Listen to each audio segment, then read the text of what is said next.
c'est Gaëlle. On continue les vidéos pour le Vlogtober. Je me suis rendu compte en fait que j'avais pas précisé mes pseudos sur les réseaux. Alors sur Instagram, je suis Gaëlle Lecture et Création.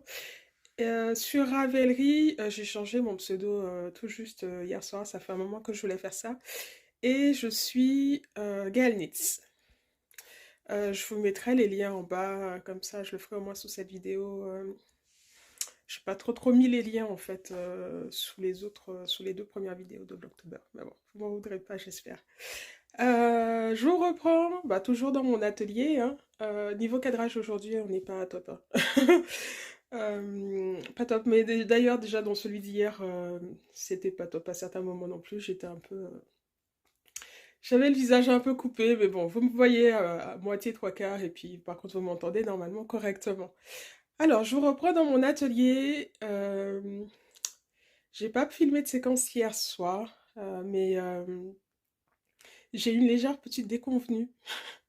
J'étais en train de couper le lainage pour mon manteau PAM, et en fait, j'ai eu une petite déconvenue qui m'a poussée à acheter du tissu. Je vous raconte ça. Donc, je vous raconte un peu. Donc du coup, je vous avais dit que mon manteau PAM, celui-ci, j'avais décidé de le coudre dans une laine bouillie, coloris jaune. Je vais vous montrer. Je vous disais jaune, c'est bien jaune, hein. Enfin, là, vous le voyez un peu, mais voilà. C'est jaune, jaune. C'est pas jaune à moitié, c'est pas jaune pâle, c'est jaune. Alors moi, j'aime bien porter des couleurs bien voyantes, bien péchues, bien tout ce qu'on veut pendant l'automne-hiver, donc faut pas vous étonner. Donc hier soir, ça doit faire du bruit là quand je bouge les pièces, non? Hier soir, j'ai commencé à découper les pièces dans cette laine bouillie. C'est une laine bouillie que j'ai achetée. C'est une laine bouillie que j'ai achetée chez Pretty Mercery. Donc Pretty Mercery, c'est une boutique en ligne. Si vous ne connaissez pas, je l'ai achetée, je pense, l'année dernière.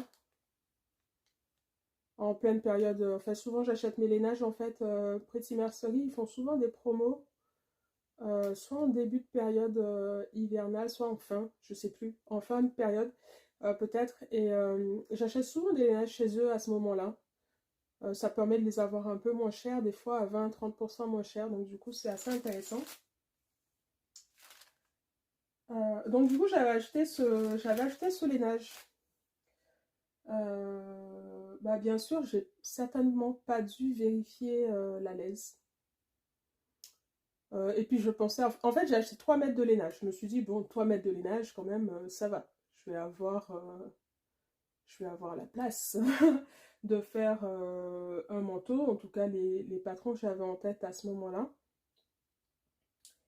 Et ben non, et ben non, pas du tout, pas du tout, parce qu'en fait, quand j'ai pris mon tissu pour... Alors déjà, mon tissu, je l'ai lavé. Alors c'est un 100% laine. Je l'ai quand même lavé à la machine. Je l'ai lavé en programme laine, avec une lessive laine, pour laine. Je me suis dit, bon, ça va le faire. Au moins comme ça, il sera bien lavé une première fois. Il aura bougé, et puis voilà, parce que... en fait, j'avais pas envie que moi, je me couse des manteaux, et que je sois obligée d'aller à chaque fois au pressing pour les mettre. Je sais pas, vous faites comment, vous? Dites-moi. Je sais pas, enfin... Je vais pas très souvent au pressing, en fait, et je me voyais pas me dire qu'à chaque fois que j'ai besoin de laver mon manteau, qu'il faut que j'aille le mettre au pressing.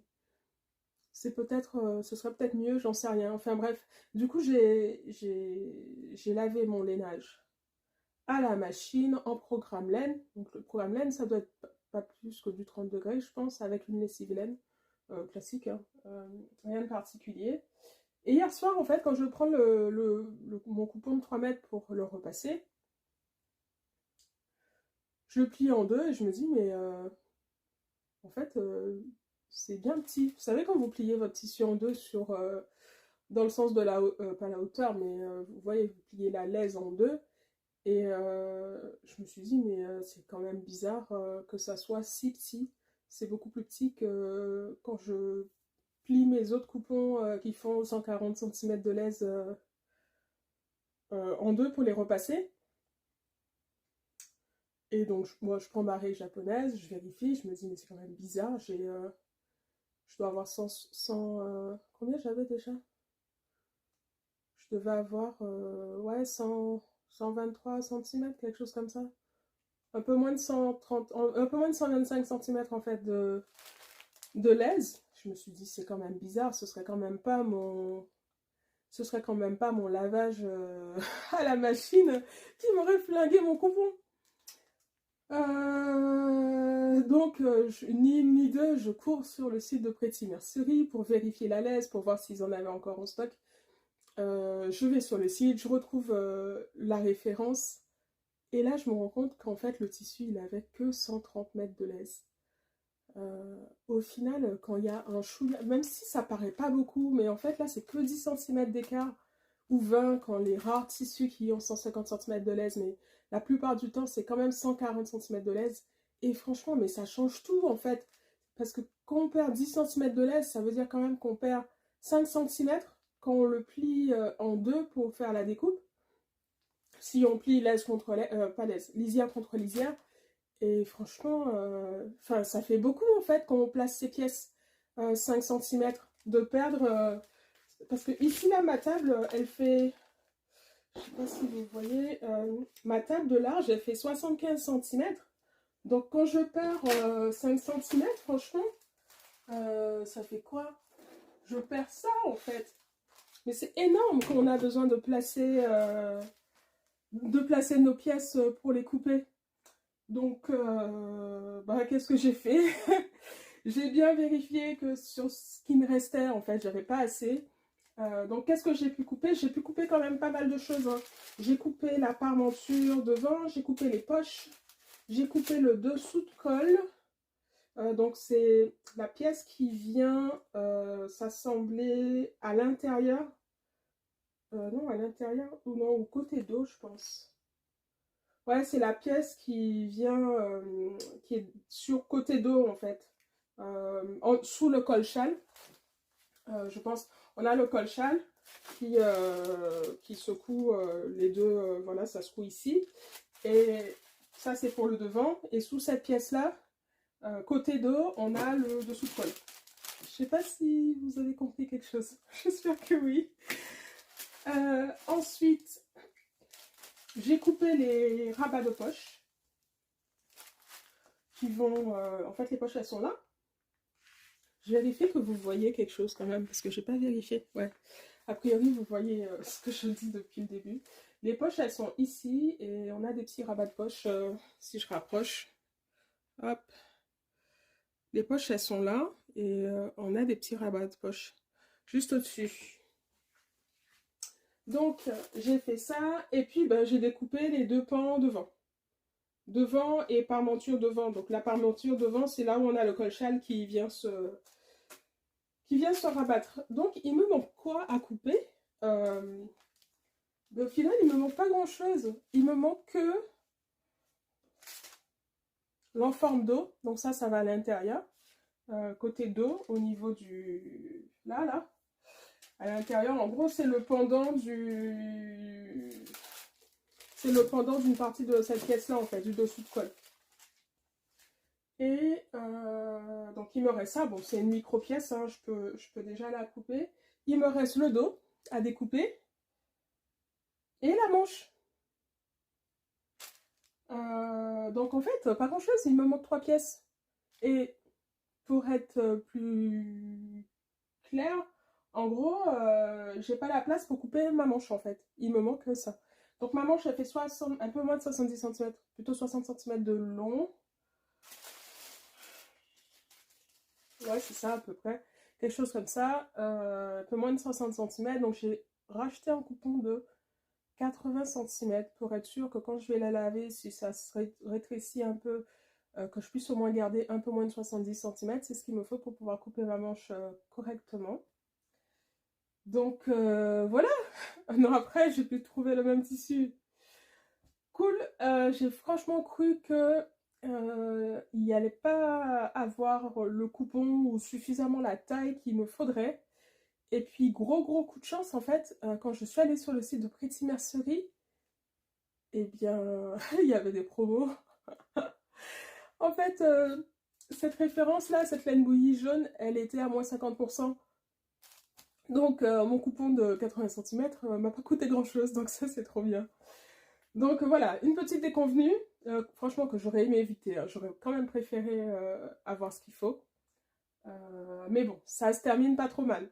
Donc en attendant que mon coupon arrive, bien sûr j'en ai profité pour acheter autre chose. Mais bon, ça ce sera pour une autre fois. En attendant que mon coupon il arrive, du coup ben, je vais finir de découper les pièces qui me manquent que je peux découper. Donc celle-ci et puis le dos.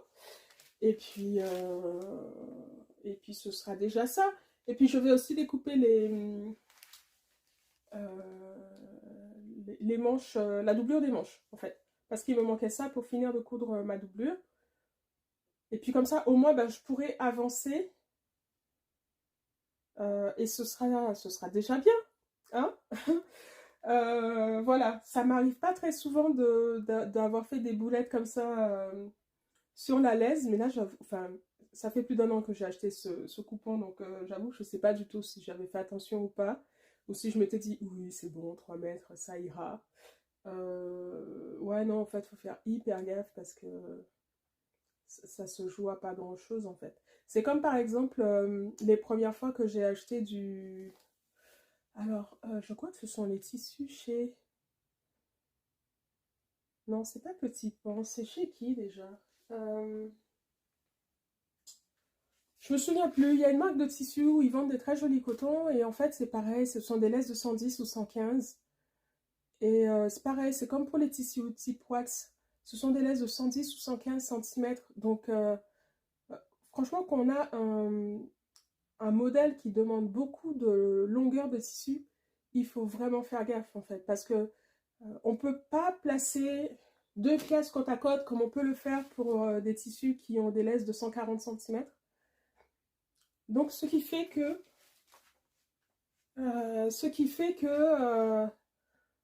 bah, vu qu'on ne peut pas placer côte à côte, on se retrouve à avoir besoin de la longueur totale du morceau pour placer notre pièce en fait. Donc ça fait des écarts en termes de longueur de tissu dont on a besoin qui sont énormes. Et par exemple là, bah, au final sur mon coupon actuel, il me reste 30 centimètres une fois que je vais découper le dos et ma petite pièce là. Mais ensuite, sincèrement, il me manquait quoi? En fait, il me manquait 40 centimètres pour couper ma manche. On peut se dire comme ça, c'est pas grand-chose, mais c'est vrai que quand on achète un coupon, et en plus là, alors j'avais dû l'acheter en promo, alors pas autant que là, mais je l'avais peut-être acheté à moins 15 ou moins 20%, quelque chose comme ça, j'en sais rien. Je sais plus si je l'avais acheté en promo, mais souvent j'achète mes coupons en promo. Euh, les coupons de lainage en tout cas. Bah, il manquait pas grand-chose, mais franchement, ça m'a fait suer hier soir. Je me suis dit, c'est pas possible. Mais bon, enfin bref, je tourne autour de mon truc là. Mais voilà. Donc là, je suis en pause déj rapide. Je vais finir de couper ce que je peux couper dans ce lainage-là. Par contre, du coup, il va me rester une chute de 30 centimètres. Et je sais pas encore ce que je... Enfin, c'est pareil pour le lainage que j'ai utilisé pour faire mon manteau de l'année dernière. Pareil, c'était toujours chez Pretty Mercerie. Il me reste moins que 30 centimètres. Je sais plus combien il me reste, mais par contre, ben, je sais pas trop quoi faire. J'ai vu, il y avait des patrons de chapeaux. C'était chez qui? Je sais plus. Si je retrouve, je vous dirai ça tout à l'heure. Il y avait des patrons de bob ou de choses comme ça en fait. Et je me disais pourquoi pas. Qu'est-ce que vous faites vous avec vos chutes de lainage? Euh, Qu'est-ce que vous faites avec vos chutes de lainage? J'avoue que moi je sais pas, enfin j'ai pas trop d'idées là sur ce que je pourrais en faire. Si vous avez des idées, je suis preneuse. je suis preneuse, ça m'intéresse parce que ce sont des coupons que j'aime beaucoup et j'aimerais pouvoir les utiliser jusqu'au bout, ou autant que possible en tout cas. Mais ouais.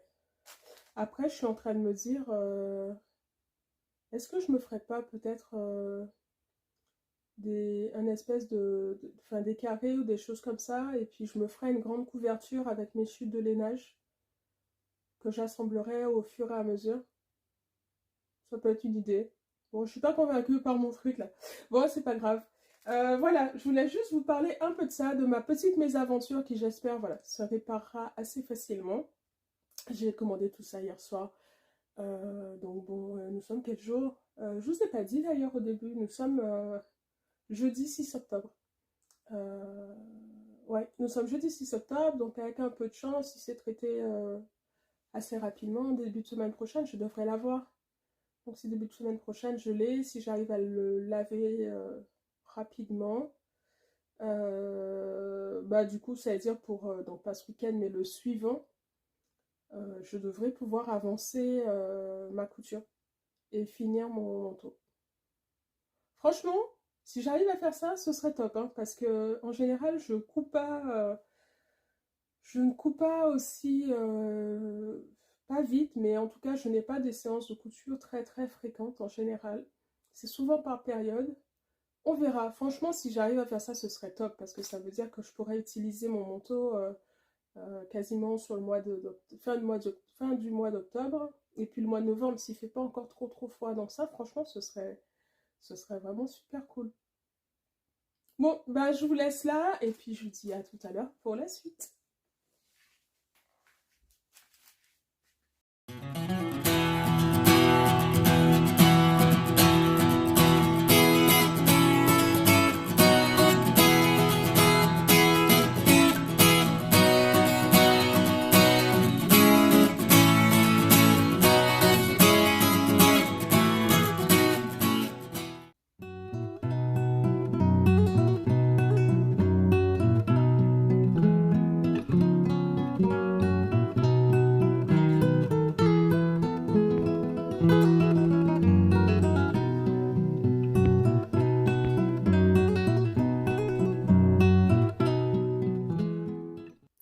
Et coucou, je vous reprends. Donc du coup, nous sommes toujours le 6 octobre.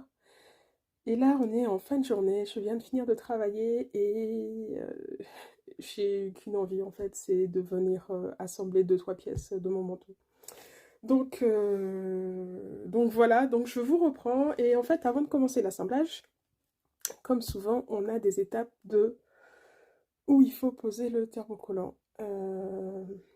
Alors moi, je me pose toujours des questions pour le thermocollant, pour les lainages. Je vois toujours des informations un peu contradictoires, je trouve. Quand je vais directement sur le site de Viseline, euh, je pense que c'est une marque assez connue pour tout ce qui est entoilage, thermocollant ou autre. Et donc je trouve que sur leur site, en fait, les informations sont assez détaillées.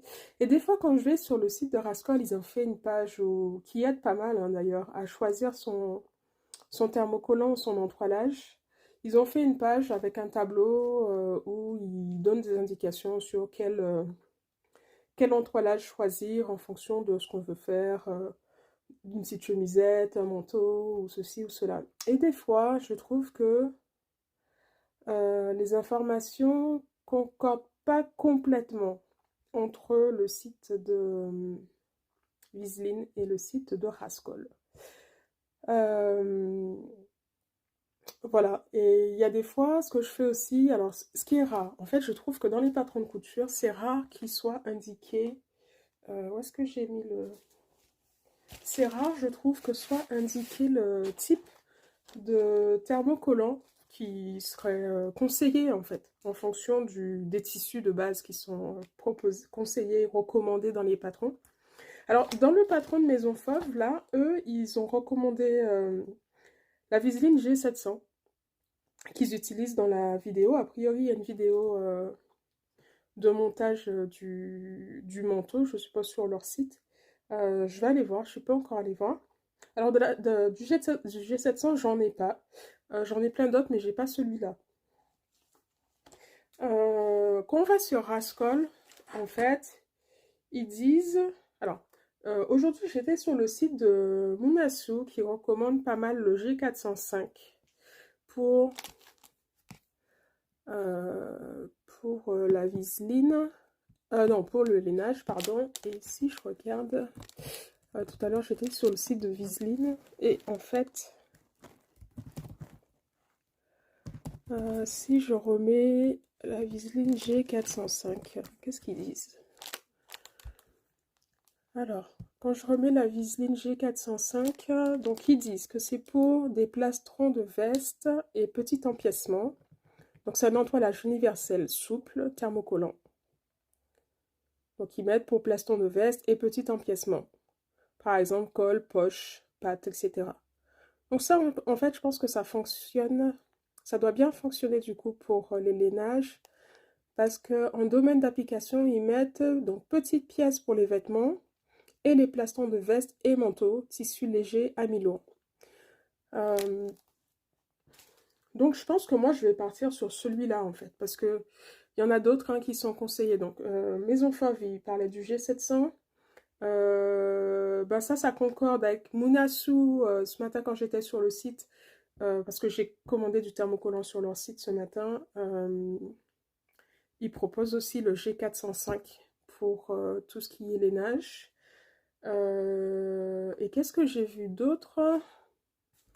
J'en ai vu un autre. Et en fait, sur le site de Rascol, par exemple, je crois qu'ils proposent pour tout ce qui est, alors, tissu moyen à lourd, entrelage 6 épaisseur moyenne, ils proposent du G740. En fait, je pense qu'il y a plein de possibilités. Mais après, des fois, il y a des petites subtilités entre si on peut utiliser l'entrelage pour une petite pièce ou pour des pièces beaucoup plus grandes. Donc c'est pour ça que je pense que là, le G405, il est pas mal parce qu'il parle de plastron de manteau, de plastron de veste. Et les plastrons, si on est bien d'accord, ce sont des choses qui sont plutôt longues, je pense. Donc, je pense que je vais partir là-dessus, en fait, sur le G405, et je vais bien me le noter pour que je puisse m'en souvenir la prochaine fois que je l'utilise. Alors, moi, ce que j'aime bien avec les entrelages de Viseline, c'est que les indications... Est-ce que vous allez voir? Ah ouais, vous voyez un peu. En fait, les indications pour appliquer l'entoilage ou le thermocollant, en tout cas pour le thermocollant, souvent c'est indiqué. Donc, vous voyez là, il y a le nom de la marque, il y a la référence en fait de celui qu'on utilise. Ensuite, ils disent à quelle température on peut le laver. Donc, il y a le 40, le P, je me souviens plus ce que ça veut dire. Et donc, et ensuite, ils vous disent le nombre de temps, en fait, pour l'appliquer avec le fer. Donc, 12 secondes. Donc, ça permet, d'être sûr. Ça permet toujours de ne pas se tromper, en fait. Donc, quand j'ai de la Viseline, j'essaie toujours de garder ce petit bout-là, toujours pour savoir lequel c'est, et aussi avoir les caractéristiques pour poser mon thermocollant, en fait. Comment vous faites, vous, du coup? Est-ce que, quand vous cousez vos manteaux, vous utilisez quoi comme entoilage? Ou comme thermocollant? Alors, j'en avais acheté un autre une fois. Je pense que c'était pour faire un précédent modèle. Et il avait été conseillé celui-ci, qui a l'air plutôt pas mal. Alors, je connais pas trop cette marque-là. Je pense que j'avais vu ça chez Elsa, du compte Urban Fairy Patterns, qui est une marque de patron de couture. Et aussi, elle a un studio de formation en ligne, en fait. Et donc, celui-là, il est top adapté, je pense, pour les manteaux, parce qu'au final, ils disent... alors, je vais vous le lire. C'est bon pour les tissus jersey et lainage. Donc, ça, c'est bon pour mon cas. Donc, veste, tailleur, manteau. Donc, il y a des renforts et grands entoilages. Donc, ça, c'est nickel. Qu'on veut, par exemple, là, j'ai ma parmenture devant, donc où il y a le col-châle, donc il fait tout le col-châle et en fait qui va jusqu'en bas du manteau. C'est cette pièce-là en fait. Elle fait toute la longueur du manteau. Et moi là j'ai choisi la longueur, enfin, le manteau version longue. Et bah, le manteau version longue, il arrive sous le genou, enfin peut-être bien 10 cm sous le genou, quelque chose comme ça, je pense. Donc ouais, il faut avoir quelque chose qui tienne le choc, histoire que le manteau se déforme pas, je pense, et que ça se maintienne bien. Donc voilà, je voulais vous parler un peu de cette histoire d'entoilage, mais je pense que, enfin, ça fait un moment que je me dis que j'aimerais bien des fois prendre le temps de regarder un peu plus toutes ces petites subtilités qu'on peut trouver au niveau des entoilages. Mais bon, j'ai pas encore pris le temps de faire ça. Peut-être que je prendrai jamais le temps, hein. En fait, ce que je fais à chaque fois que j'ai besoin de thermocoller, c'est que je vais sur le site de Vizsla, je vais sur le site de Rascol. Je regarde si la marque propose quelque chose. La marque du patron, je veux dire. Je regarde... euh, ouais. Globalement, c'est ce que je fais à chaque fois. Que j'ai besoin de thermocoller si je suis pas sûre de moi. Et donc voilà. Ok, donc du coup, je sais pas si je vais vous reprendre encore aujourd'hui. Peut-être que je vais vous mettre quelques images de ma partie entoilage. Mais je vais pas rester longtemps dans l'atelier ce soir parce que j'ai une petite séance yoga à 20 h. Et qui doit durer à peu près 1 heure, je crois. On verra si l'envie me prend après. Peut-être, mais peut-être pas, parce que on va faire du yoga nidra, je pense aussi à la fin de la séance. Et le yoga nidra, franchement, ça, c'est pour aller plonger direct dans son lit, en fait. Donc voilà. Bon, je vous dis à tout à l'heure, peut-être pour aujourd'hui, sinon ce sera demain.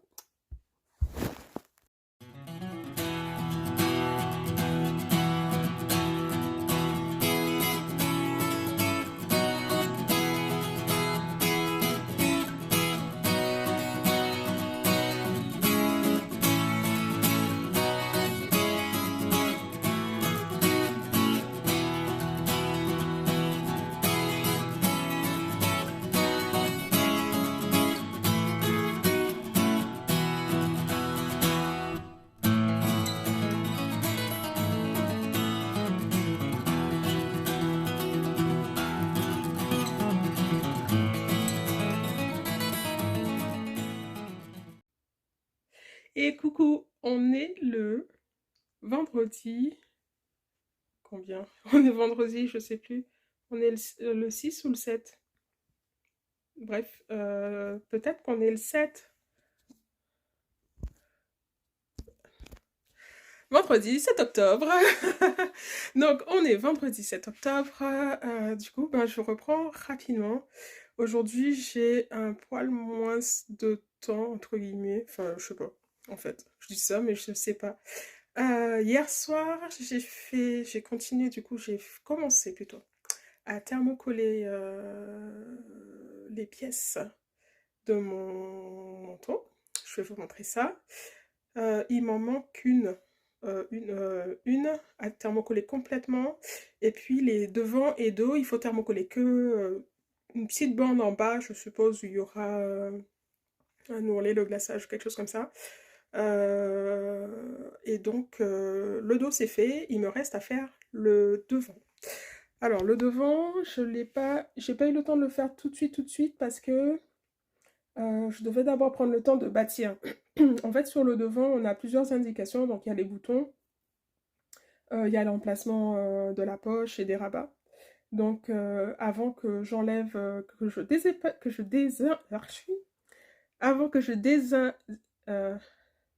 désépingle le patron de de mes pièces de tissu, de lainage, il fallait que je fasse ça. Donc j'ai commencé, il m'aurait juste à faire les poches et le rabat de poche pour que j'ai bien mes indications et que je sache où positionner les poches. Parce qu'en plus, c'est l'une des premières étapes du montage. Donc voilà, je retourne la caméra et je vous montre ça. Donc voilà, moi quand je bâtis, ce que je préfère faire, c'est de bâtir avec du fil à bâtir. C'est quelque chose qu'on trouve très simplement, classiquement dans les merceries. Je préfère utiliser ce fil-là parce que bah, je trouve je sais pas, je trouve qu'il reste mieux euh, que si j'utilise un fil classique, simple. Donc vous voyez là, j'ai les indications en fait pour le placement des boutons. Il y en a 2 boutons pour ce patron. Et puis juste à côté, donc hop, on a la poche et puis le rabat de poche. Donc pour bâtir ça, je ne vais pas bâtir toutes les longueurs, hein, je vais bâtir uniquement les coins. Donc les 4 coins pour la poche et les 4 coins pour les rabats de poche. Comme ça me permettra de savoir exactement où sont placés les nœuds en fait, hein. Je vais faire chaque coin. Donc je vais faire des espèces de nœuds où je positionne bien le milieu, comme ça me permettra de savoir où j'en suis. Et donc côté, hop, côté thermocollant, donc ça ce sont mes 2 dos que j'ai thermocollés hier soir. Donc il me reste à faire la même chose pour le devant. Et j'ai thermocollé aussi, désolée je fais un peu de bruit, et j'ai thermocollé aussi la pièce parmenture devant dans laquelle on a le col-châle en fait. Alors, moi je suis jamais très satisfaite quand je pose le thermocollant. Des fois j'ai toujours l'impression que ça se décolle ou que ça se colle pas correctement. Pourtant, pour moi, je compte correctement. En tout cas, je laisse le nombre de secondes qui est recommandé pour mettre en place le thermocollant. Bon, je fais ça de tête, hein, alors je sais pas, peut-être qu'il faudrait que je mette un espèce de timer pour être bien sûr. Après, il y a quelque chose que je dois corriger. En fait, ma table à repasser, niveau planéité, c'est pas le top. Donc, il faudrait que je la rembourre un peu mieux pour que En fait, je pense que des fois, quand je pose le thermocollant avec le fer à repasser, il y a des parties où le fer à repasser, il est bien en contact et d'autres parties où il n'est pas en contact. Et donc, à ces endroits-là, bah, forcément, ça fait pas fondre la colle qui est sous la surface du tissu et donc, bah, ça colle pas au tissu. Il est pas beau, ce lainage. Franchement, ça va être trop bien de mettre ce beau... En plus, là, il y a de la lumière. Franchement, c'est trop beau. C'est trop beau. Je suis trop contente. Là, en regardant mes mails, j'ai vu que ma commande Précise Mercerie était en cours de préparation. Donc, ouais, courant semaine prochaine. Mi-semaine prochaine, peut-être. On verra bien. Bon, voilà, je vous laisse là. J'espère pouvoir continuer un peu à faire ça pendant la journée. Alors, c'est pas dit, en fait, parce que ce soir, j'ai un apéro tricot chez Maison Bon Poil. C'est le dernier avant que Marion ferme la boutique. Oui, je vous disais, ce soir, j'ai un apéro tricot chez Maison Bon Poil avec les copines de cet apéro tricot. Toujours super chouette cet apéro tricot. Si jamais un jour, franchement, vous passez dans le coin et que c'est un jour où il y a un apéro tricot chez Maison Bon Poil, n'hésitez pas. Franchement, c'est vraiment sympa. Donc l'apéro tricot, je sais pas, ça doit être juste un peu avant 19h jusqu'à 21h. Il y a une petite session Nittany Yoga aussi à laquelle je vais passer très furtivement sur Zoom. Et, et l'homme est rentré. Enfin, vous l'aviez peut-être un peu compris, mais toute la semaine dernière, enfin, toute cette semaine, depuis le week-end dernier, depuis vendredi dernier, j'étais seule. Et il est rentré ce midi, là. Il a atterri ce matin. Et il est rentré ce midi. Donc, du coup, forcément, j'aurai un peu moins de temps. Mais c'est pas pour ça que je vais arrêter les vlogs, parce que Enfin, je m'amuse un peu à faire ça, à vous raconter un peu des choses. C'est chouette. Donc aujourd'hui, j'aurai pas beaucoup de temps couture, je pense, on va voir. Si je peux au moins finir de thermocoller, parce qu'il me reste une pièce, donc une pièce par monture devant à thermocoller. Celle-ci, elle est un peu longue à thermocoller parce que ben, elle est grande, elle est longue, elle fait toute ma longueur quasi. Elle dépassait d'ailleurs un chouïa de la table à repasser, pour vous dire à quel point elle est longue. Donc, faut que je prenne le temps de faire ça. Je vais quand même prendre le temps de faire ça, je pense, pour que tout soit thermocollé. Comme ça, tout sera prêt et je pourrai, bah, pendant le week-end, commencer bah, à coudre la partie lainage. Donc ça, ce serait bien. Ce serait cool aussi que je pense à couper les deux manches qui me manquent dans la doublure. Comme ça, je pourrais... bah, franchement, je pourrais bien avancer, en fait. Si j'arrive à bien avancer comme ça pendant le week-end, ce serait vraiment, vraiment, vraiment chouette. Voilà, ben, je vous laisse là. Je vous dis peut-être à tout à l'heure. Je vais essayer de penser, mais franchement, c'est vraiment pas... c'est pas dit, hein, parce que j'y pense pas beaucoup. J'essaierai de penser en arrivant chez Marion à Maison Bonpoil. J'essaierai de penser de vous faire peut-être deux, trois petites vues pour que vous puissiez un peu voir la boutique de Marion. Voilà. Bah, je vous dis à tout à l'heure. Je pense que j'ai déjà quand même peut-être un bon 20 minutes, donc je vais peut-être m'arrêter là pour cet épisode pour que ça soit pas trop long, ou je sais pas. On verra. S'il y a d'autres choses derrière, c'est que j'ai continué, sinon bah, je ferai un épisode que sur le week-end, un petit épisode sur le week-end. Je pense que je vais plutôt faire ça, comme ça ce sera pas trop long et ça fait un petit 20-25 minutes tous les 2 jours. Ça va? Hein? Ok. Bon, je pense que je vais partir là-dessus. Du coup, je vous avais dit au début, je veux pas trop me mettre la pression pour faire des vidéos, comment dirais-je, tous les jours. Donc, effectivement, je me suis pas trop mis la pression à faire des vidéos tous les jours, en tout cas sortir une vidéo sur YouTube tous les jours. Mais par contre, finalement, pour l'instant, j'arrive à vous en mettre une tous les 2 jours. Donc, c'est plutôt pas mal. C'est plutôt pas mal. Bon, comme je bouge un peu là avec le téléphone dans les mains, je vais vous laisser. Ça fait au moins 3 fois que je le dis, mais je vais vous laisser. Je vous dis à plus tard, peut-être avec des petites images de l'apéro tricot de ce soir. Et puis,